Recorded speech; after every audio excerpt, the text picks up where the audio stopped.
Thank you, Liz. Good evening, everyone. My name is Amanda Najim-Williams, and I am the RSJ coordinator with the Department of Racial and Social Justice. This is the first of a series that will inform us about civilian oversight. If you have any questions during the webinar, please write them in the chat. We will follow up with responses on our webpage and on social media.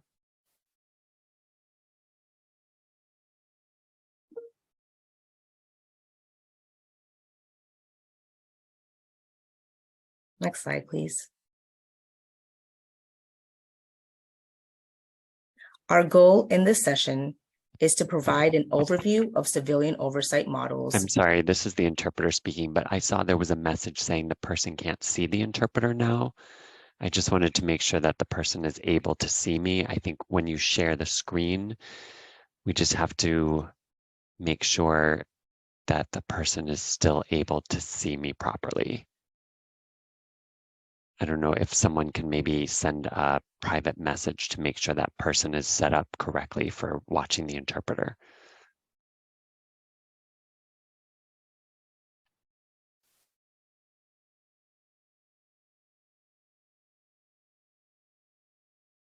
I see Denise is going to respond via the messages.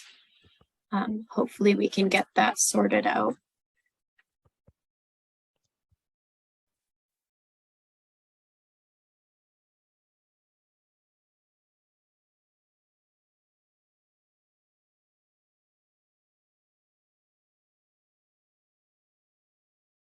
I just pinned Michael. Hopefully that should, if the person who asked the question could please confirm whether or not they're able to see him, that would be great.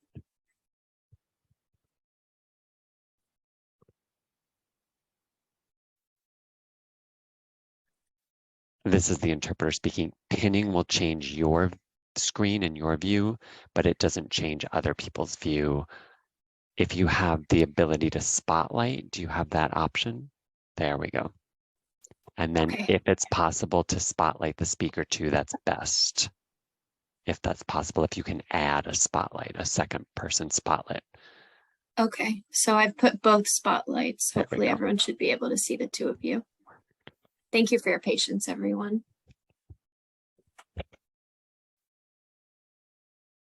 Thank you.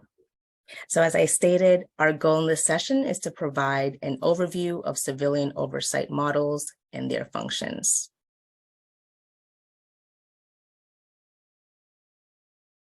To get us started, we would like to take a poll to see how many of you are familiar with civilian oversight. Our first poll of the evening is, do you know what civilian oversight is? You will see a question box appear on your screen with the following options: yes, no, I am not sure. Please select the option that best reflects your position. Responses are anonymous.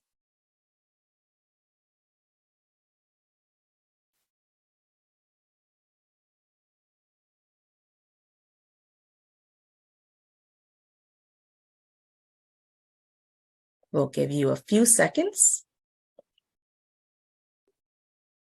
All righty, we have a mix here of folks, and we're hoping that by the end of this webinar, everyone will feel a bit more prepared.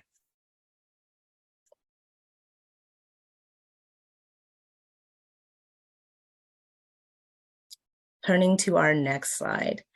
At its core, civilian oversight entities have formed to improve the public confidence in the police, to enhance the transparency of police organizations, to ensure investigations are fair and thorough, and to make the complaint process accessible to all.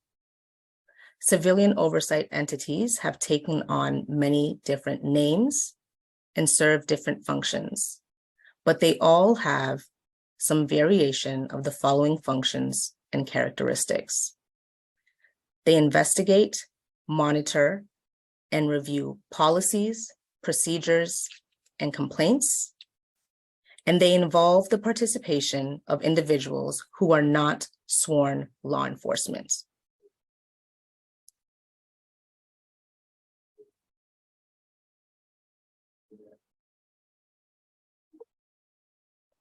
There are three traditional oversight models: review-focused, investigation-focused, and auditor-monitor focused.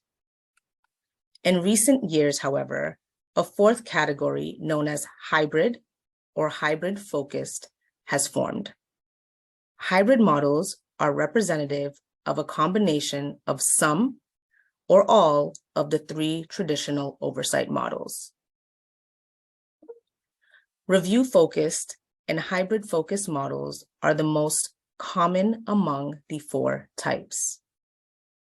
There are 200 plus civilian oversight entities across the United States and counting.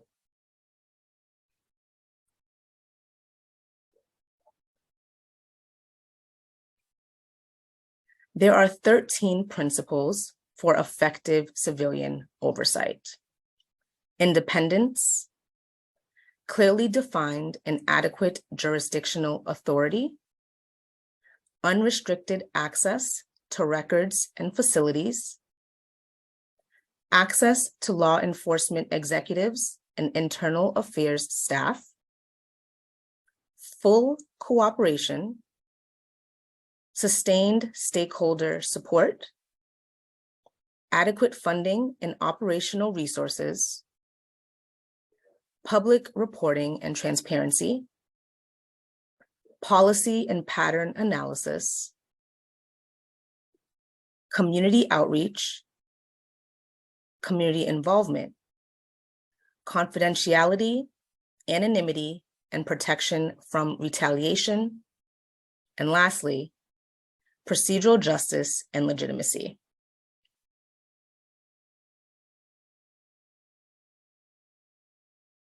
Our second poll of the evening is true or false. Based on what I've shared thus far, the review-focused model has the authority to review all the policies and procedures of the police department.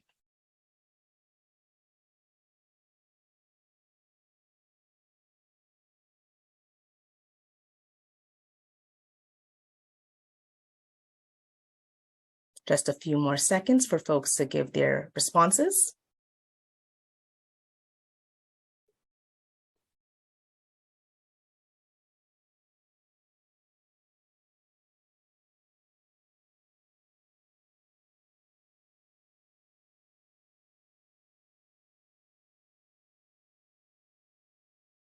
Almost split 50-50, but the answer to this is false.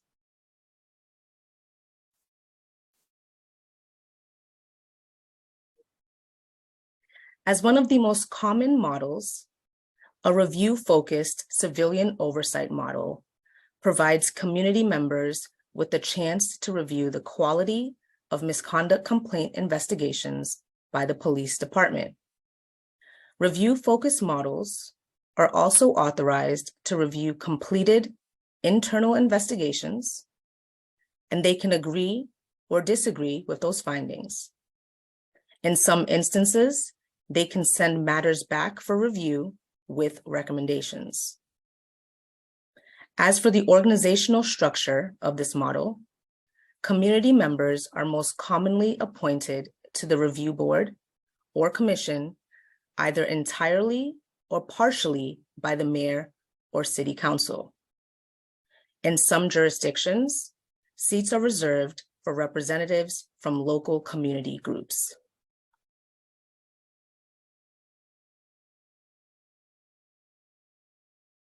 In addition to reviewing completed internal investigations, review-focused models are often permitted to receive complaints, send them back for further investigation, hear appeals, make recommendations on cases, policies, and procedures, and lastly, conduct community outreach, which often occurs in public forums. Review-focused models frequently receive community complaints, review police complaint investigations, have a board composed of community members. Review-focused models sometimes perform data-driven policy evaluations, recommend findings on investigations, hear appeals, and have paid professional staff. Review-focused models rarely decide how a complaint will be handled, conduct independent fact-finding investigations, share disciplinary recommendations to the police chief, and attend disciplinary hearings.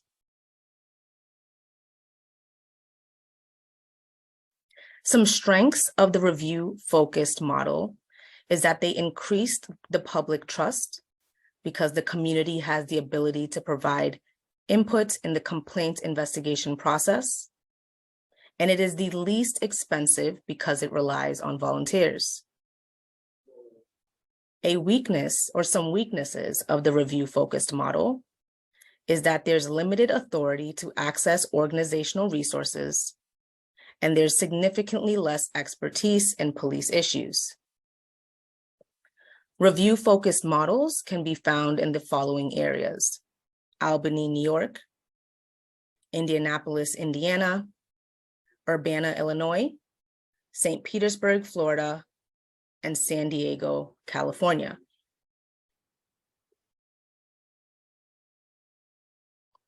Our third poll of the evening is, when was the earliest known model of civilian oversight created in the United States?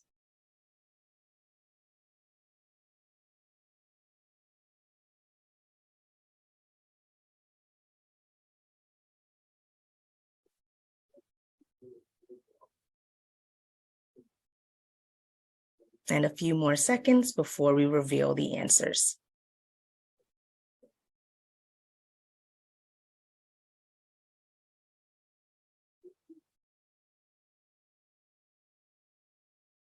Okay, split across the board, but the correct answer to this is 1920.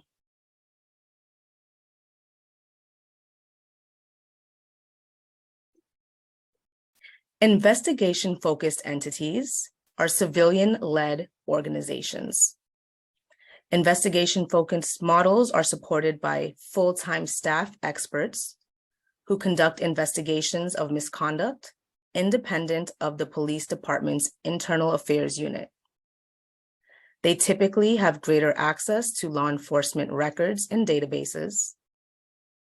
They are more likely to have the ability to subpoena documents and witnesses than either review-focused or auditor-monitor-focused models. And lastly, investigation-focused models are the most expensive of the models.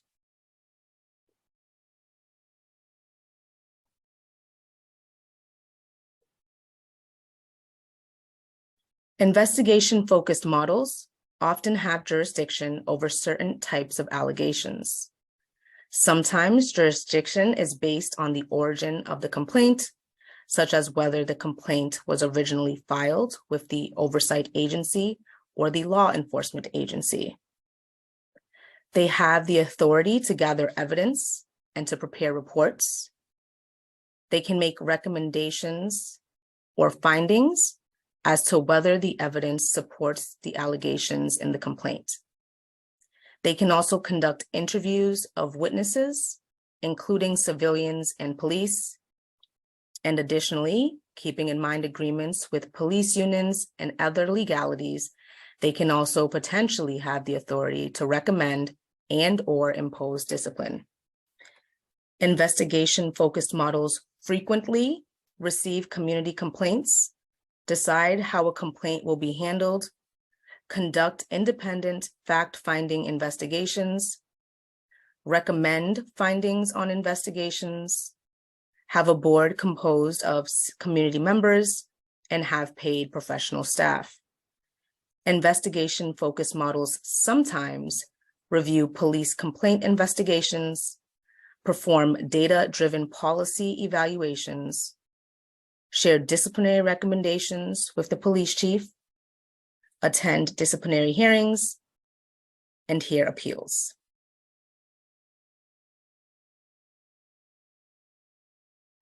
Some strengths of the investigation-focused model is that there are full-time civilian investigators with highly specialized training, which can increase community trust and reduce bias in investigations into civilian complaints.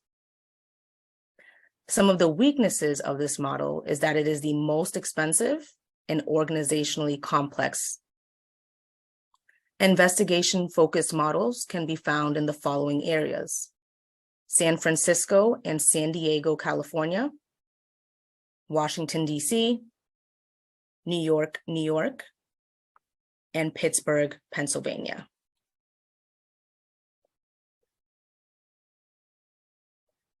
Our fourth poll of the evening is, when was the earliest emergence of an investigative-focused model?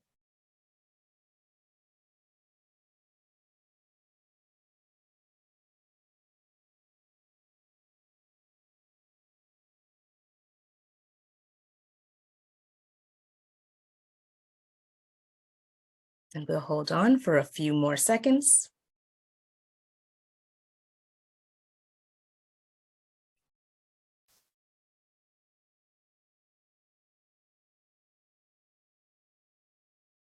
Okay, coming in at 33%, the correct answer is 1973.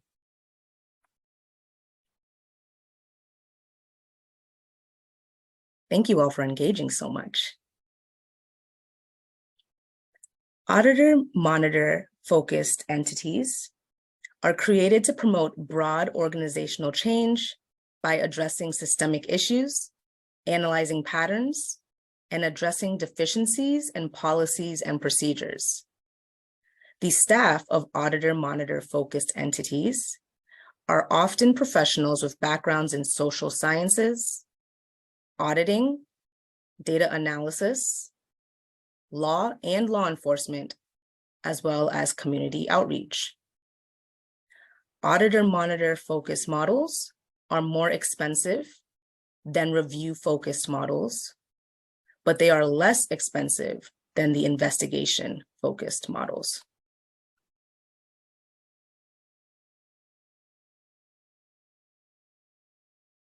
Keeping in mind police union agreements and other legalities, auditor-monitor-focused models could have the authority to audit, monitor, investigate, and review law enforcement policies, practices, and procedures.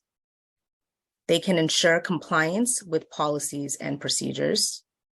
They can participate in investigations by observing interviews, asking questions, and overseeing the overall direction of the department's investigation.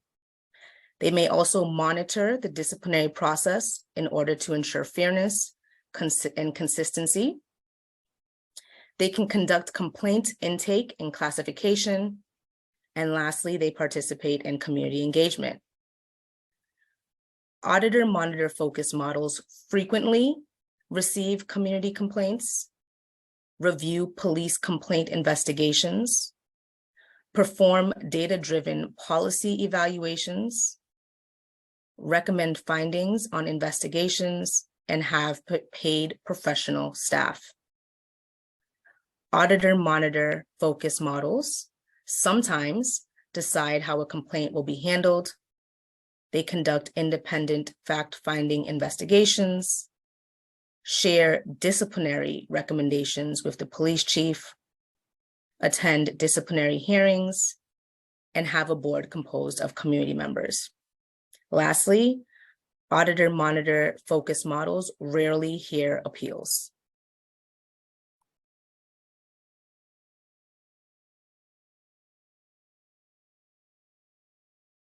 Our fifth poll of the evening is, what are the top 2 strengths of the auditor-monitor-focused model?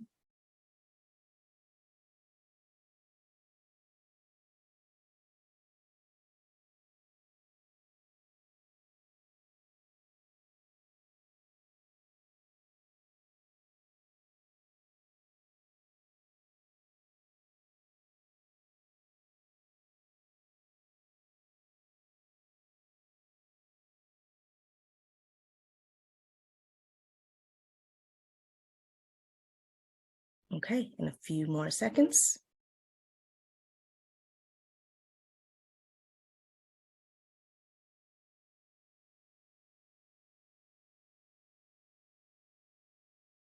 Okay, I think you all have my notes because coming in at 70%, it was robust reporting and more effective at promoting long-term change, which is correct. Some of the weaknesses of a auditor-monitor focus model is that they focus on examining broad patterns rather than individual cases, which means that they can only make recommendations to law enforcement agencies, and they cannot compel those agencies to make changes. Auditor-monitor focus models can be found in the following areas: San Jose and Los Angeles, California, Denver, Colorado, New Orleans, Louisiana, and New York, New York.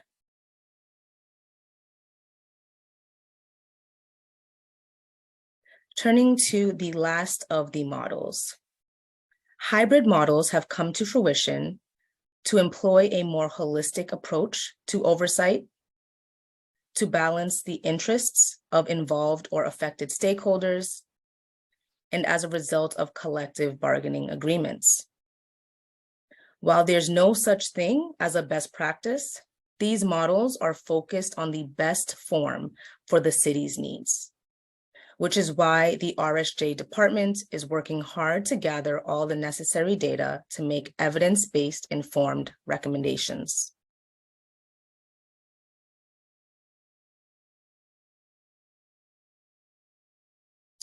This graph demonstrates 55 combinations of the hybrid models currently employed by different oversight entities.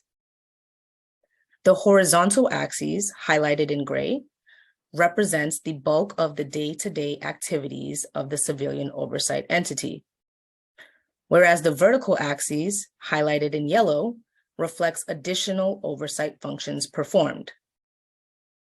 For example, 74% of hybrid entities who primarily identify with the auditor-monitor focused model also monitor open investigations and/or department activities as one of their major functions. A few local boards in Massachusetts also use hybrid models. Cambridge has a police review advisory board that is a combination of the investigation and review focused models. And Boston has the Office of Police Accountability and Transparency, which has components of a review advisory board.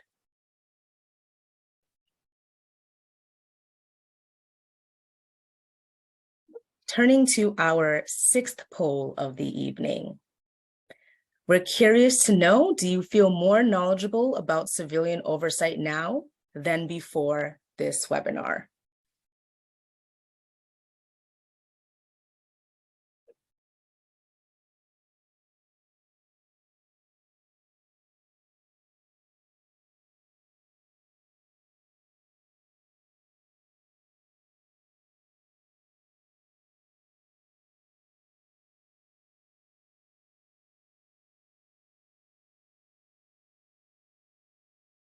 Okay, 88% of participants say that they do, and 13% not so much, but that's okay, because we have about 4 more webinars and opportunities for folks to continue to learn with us.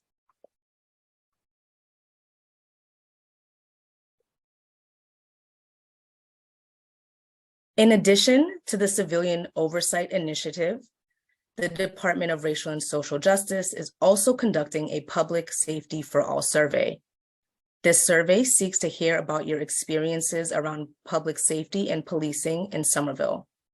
If you have not done so already, we encourage those who live, work, or own a business in Somerville to take the survey. Please let us know if you would like to get paper copies of the survey or if you need assistance filling out the survey.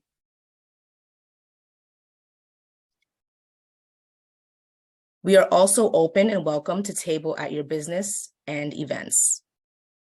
We will leave contact information for our community engagement specialist, Leonor Galindo, that you can contact her via email or by telephone if you would like to have access to the survey in paper form or are open to those opportunities to collaborate and invite us to table at your business or event.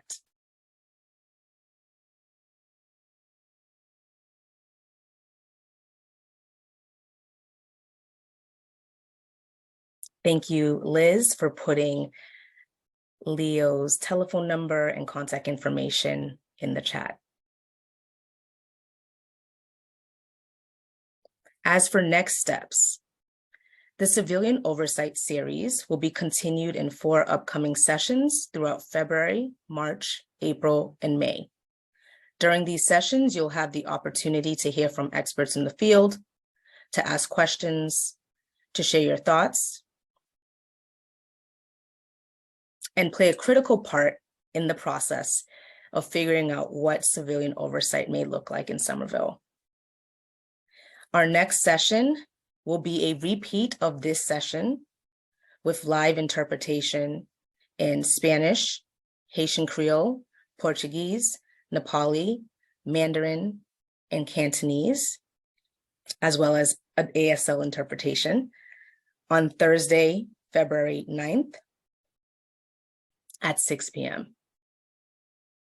Lastly, we would like to invite folks who are interested to apply for the Civilian Oversight Task Force. Applications are due on February 10th, 2023 at 7 p.m. Eastern Standard Time.